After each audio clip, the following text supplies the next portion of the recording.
नमस्कार मित्रांनो, मी धनश्रीज किचनमध्ये आपल्या सर्वांचं मनापासून स्वागत आहे। तर आजच्या व्हिडिओमध्ये आपण पाहणार आहोत सुरळीची वडी। त्यासाठी आपण एका टोपामध्ये 1 वाटी बेसनचं पीठ घेणार आहोत। त्यानंतर आपण यामध्ये ताक ऍड करून घेणार आहोत।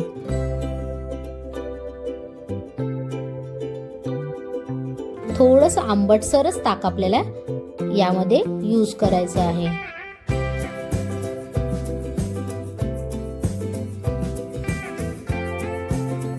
आता हे ताक व्यवस्थितरित्या गठळे न राहता बेसन आणि ताक आपल्याला एकजीव करून घ्यायचं आहे।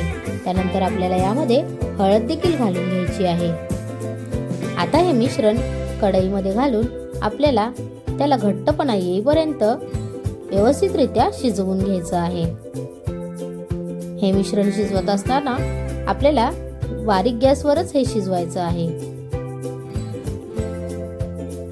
त्यानंतर हे शिजवलेलं मिश्रण आपल्याला एका ताटाला थोडंसं तेलाचा हात लावून त्यावर पसरवून घ्यायचं आहे।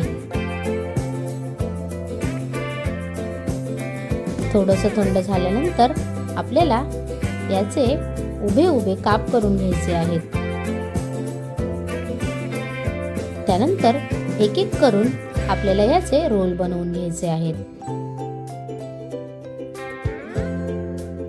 आता हे रोल आपण एका ताटामध्ये काढून घेणार आहोत।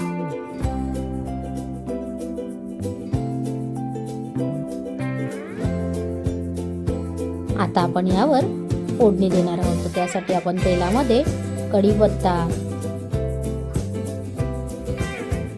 तीळ,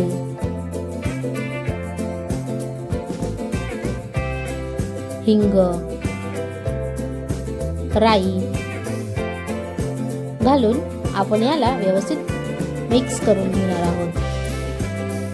हे सर्व पदार्थ व्यवस्थित तडतडल्यानंतर आपण ही फोडणी सुरळीच्या वडीवर टाकून घेणार आहोत। अशा प्रकारे आपली सुरळीची वडी येथे तयार झालेली आहे। तर तुम्हाला आमची ही सुरळीच्या वडीची रेसिपी आवडली असेल तर नक्कीच धनश्रीज किचनला लाईक करा, शेअर करा आणि सबस्क्राईब करा। भेटूया पुन्हा एकदा नवीन रेसिपी सोबत। तोपर्यंत धन्यवाद।